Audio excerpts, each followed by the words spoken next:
जय जगन्नाथ दर्शक बंधु। प्रिय दर्शक बंधु 8/4 अर्थात पुष्या नक्षत्र कर्कट राशि।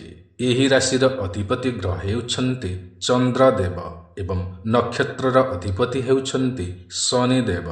एणु एमाने गुरु गंभीर स्वभावर होइथान्ति। चंद्र ग्रह मनीष को चलचंचल कला बेले शनिदेव मैच्योरिटी देइथान्ति। एणु एहीपरि व्यक्ति माने स्पीड एंड स्लोर कॉम्बिनेशन अटंती। पुष्या नक्षत्र रे जन्मित व्यक्ति माने शनि दशारे ही जन्म होइथान्ति बा सेमानंकर आउ किछि शनि दशा बाकी रही जाइथाए। एमाने जीवन रे निश्चय धनी होइथान्ति एवं एमाने कुलनायक होइथान्ति बा कुलर उद्धारकारी होइथान्ति। किछिटा क्षेत्र रे एमाने लोभी मध्य होइथान्ति किंतु एमाने दानी मध्य होइथान्ति। अति सरल होइथान्ति एवं निष्कपट मध्य होइथान्ति। आचार और विचारवंत होइथान्ति। गुरु ब्राह्मण पिता और गौसेवक होइथान्ति। बलिष्ठ और बलवान होइथान्ति। उत्तम भाषण देई पारन्ति एवं परिपक्व भाषण देइथान्ति। एमाने अन्य को पोषण करिबारे आनंद पाइथान्ति। निजे खाइबा अपेक्षा अन्य केही खाइले एमाने खुशी होइथान्ति। साहाय्यकारी होइथान्ति। पुष्या नक्षत्रर अधिपति ग्रह शनिदेव होइथिबा कारणरू एमानंकर गुण और स्वभाव शनिदेवंक सहित मिशी थाए बा एमाने न्याय और धर्मपरायण होइथान्ति।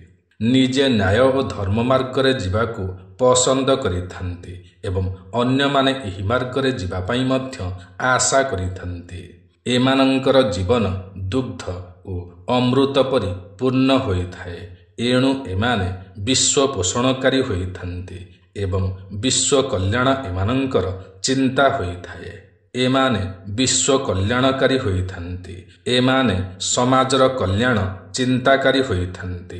धर्म चिंता करिथान्ति एवं निजर पुरुषार्थ द्वारा विश्वर परिवर्तन बा समाजर परिवर्तन एमानंकर लक्ष्य होइथाए। एमाने सर्वदा कार्यरत बा कार्यव्यस्त होइथान्ति। एमाने धर्म को अधिक मान्यता देइथान्ति बा धर्म को एमाने केबे भी छाड़ती नहीं। एमाने देवगण होइथान्ति एवं एमाने क्षत्रिय मध्य होइथान्ति। क्षत्रिय परि एमाने पराक्रमी होइथान्ति। लढ़िबा निजको रक्षा करिबा समाज को सुरक्षा देबा बा अन्य को रक्षा करिबा पई एमाने सर्वदा प्रस्तुत थान्ति एवं एहा एमानंकर निशा और पेशा होइथाए। अलर्ट रहिबा सतर्क रहिबा जाग्रत रहिबा एमानंकर एक गुण अटे। पुष्या कर्कट राशिर व्यक्ति त्रिदेवंक मध्यरे बा ब्रह्मा विष्णु महेश्वरंक मध्यरे एमाने विष्णु गुणकारी होइथान्ति बा पालनकारी होइथान्ति। पालन पोषण एमानंकर चिन्ह होइथाए। एमानंकर नक्षत्र अधिपति शनिदेव होइथिबा कारणरू ओ शनिंकर वाहन काऊ होइथिबारु एमाने जदि काऊ को प्रतिदिन खाइबाकू दियंती तेबे एमानंकर नक्षत्र बलयुक्त होइथाए। एमानंक पई सर्वश्रेष्ठ गछ हेउछि ओस्त गछ। एणु एमानंकर जीवन रे जेबे भी कोनोसी प्रकारर समस्या आसिले जदि एमाने ओस्त गछ मूलकू जाई ओस्त गछर सेवा करंती बा पूजा करंती तेबे एमानंकर जीवनर समस्त समस्या दूर होई जाइथाए। एमाने पुरुष हेले मध्य नारी स्वभावर होइथान्ति। एमानंक ठारे मातृत्व गुण देखिबाको मिलिथाए। एमाने वात्सल्यमय हृदयर होइथान्ति। एमाने जाहाकू विश्वास करंती 100% विश्वास करिथान्ति एवं एमाने जाहाकू संदेह मध्य करिथान्ति 100% संदेह करिथान्ति।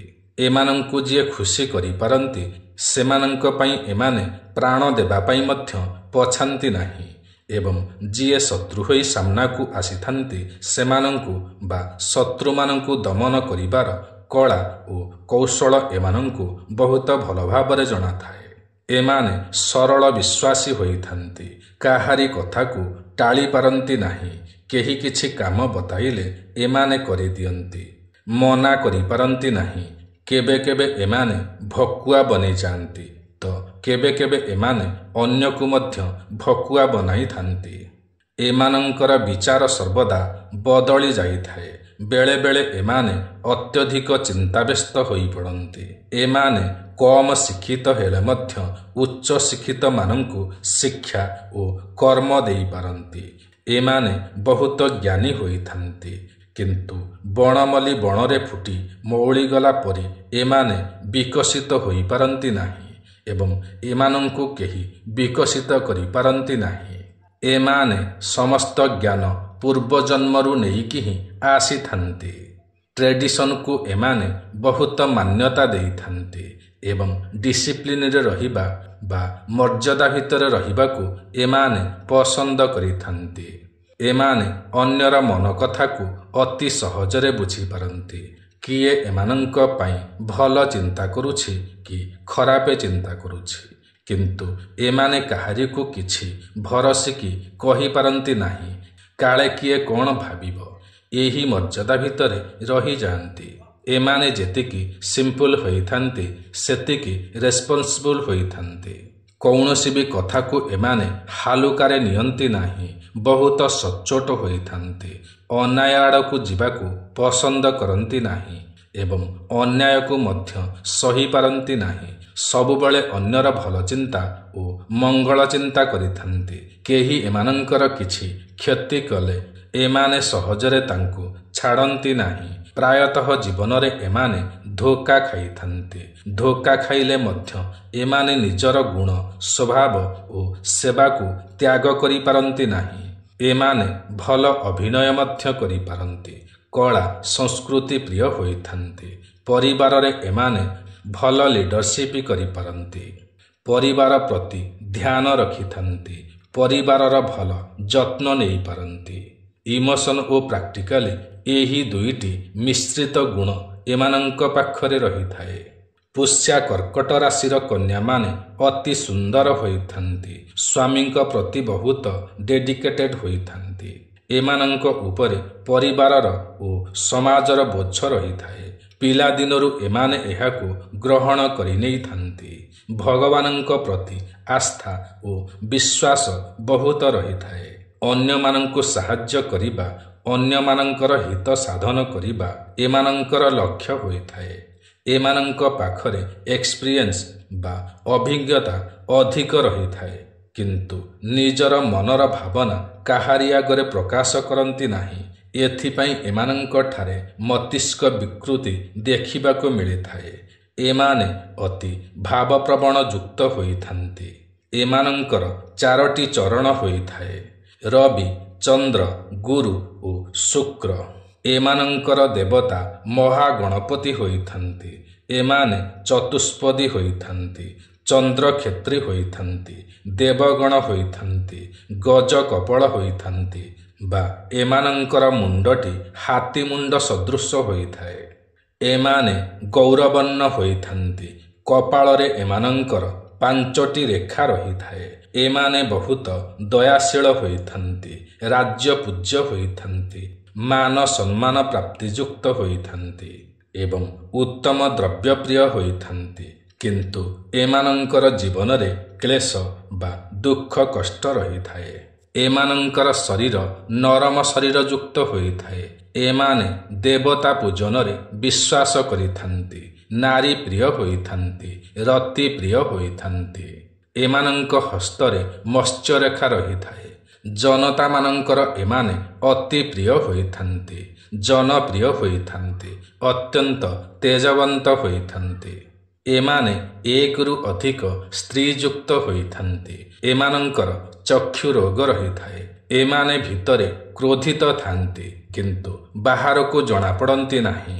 ହଠାତ୍ କିଛି ଭୁଲ କରି ପଛରେ ପସ୍ତେଇଥାନ୍ତି। ସନ୍ତାନମାନଙ୍କ ଠାରୁ କଷ୍ଟ ପାଇଥାନ୍ତି। ଏମାନଙ୍କର 2ରୁ 3ଟି ସନ୍ତାନ ହୋଇଥାନ୍ତି। ଏମାନେ ଶତ୍ରୁବାଦୀ ହୋଇଥାନ୍ତି। ଆମବାତ ରୋଗୀ ହୋଇଥାନ୍ତି। ଥଣ୍ଡା ରୋଗୀ ହୋଇଥାନ୍ତି। ଏମାନେ ଭଲ ଶାସ୍ତ୍ରଜ୍ଞ ହୋଇଥାନ୍ତି। ଭଲ ପ୍ରବଚକ ହୋଇଥାନ୍ତି। ଧର୍ମପରାୟଣ ହୋଇଥାନ୍ତି। କୀର୍ତ୍ତି ସ୍ଥାପନକାରୀ ହୋଇଥାନ୍ତି। ଏମାନେ ପ୍ରବଚନ ମାର୍ଗରେ ଗଲେ ଭଲ କୀର୍ତ୍ତି ଅର୍ଜନ କରିପାରନ୍ତି। ଏହି ପୁଷ୍ୟା କର୍କଟ ରାଶିର ବ୍ୟକ୍ତିମାନଙ୍କ ପାଇଁ ସର୍ବଶ୍ରେଷ୍ଠ ଦିନଟି ହେଉଛି ବା ଲକି ଦିନଟି ହେଉଛି ଯେଉଁ ଗୁରୁବାର ଦିନ ପୁଷ୍ୟା ନକ୍ଷତ୍ର ପଡ଼ିଥିବ। ଏହି ଦିନ ଗୃହ ଆରମ୍ଭ, ଗୃହ ପ୍ରବେଶ, ବାଣିଜ୍ୟ ବ୍ୟବସାୟ ଆରମ୍ଭ, ହୋମ ଯଜ୍ଞ, ପୂଜା ପାଠ ଆଦି କୌଣସି ବି ଶୁଭ କାର୍ଯ୍ୟ କଲେ ସୁଫଳ ପ୍ରାପ୍ତି ହୋଇଥାଏ। ଏପରିକି ଏହି ଦିନ ଭଗବାନଙ୍କୁ କିଛି ବି ମାଗିଲେ ତାହା ମଧ୍ୟ ପୂରଣ ହୋଇଯାଇଥାଏ। ତେବେ ପ୍ରିୟ ଦର୍ଶକ ବନ୍ଧୁ, ଏହା ତ ଥିଲା 8/4 ବା ପୁଷ୍ୟା କର୍କଟ ରାଶି ବ୍ୟକ୍ତିମାନଙ୍କର ଜୀବନର ଗୂଢ଼ ରହସ୍ୟ। ତେବେ ଆଜିର ଏହି କାର୍ଯ୍ୟକ୍ରମଟି ଆପଣଙ୍କୁ କିପରି ଲାଗିଲା ନିଶ୍ଚୟ କମେଣ୍ଟ କରି ଜଣାଇବେ। ଯଦି ଆଜିର ଏହି କାର୍ଯ୍ୟକ୍ରମଟି ଆପଣଙ୍କୁ ପସନ୍ଦ ଆସିଥାଏ ତେବେ ଗୋଟିଏ ଲାଇକ୍ ନିଶ୍ଚୟ କରିବେ। ଯଦି ଆପଣ ଆମର ଏହି ୟୁଟ୍ୟୁବ୍ ଚ୍ୟାନେଲ ଓଡ଼ିଆ ଜ୍ଞାନସାଗରରେ ନୂଆ ଅଟନ୍ତି ଏବଂ ଏଯାଏଁ ସବସ୍କ୍ରାଇବ୍ କରିନାହାନ୍ତି ତ ତୁରନ୍ତ ସବସ୍କ୍ରାଇବ୍ କରିନିଅନ୍ତୁ, କାରଣ ଆମର ଏହି ୟୁଟ୍ୟୁବ୍ ଚ୍ୟାନେଲରେ ଏହିପରି ଅନେକ ଭଲ ଭଲ ଭିଡ଼ିଓମାନ ସର୍ବଦା ଅପଲୋଡ଼ କରାଯାଇଥାଏ, ଯାହାକି ଆପଣଙ୍କର ଜ୍ଞାନର ସୀମାକୁ ବଢ଼ାଇଥାଏ।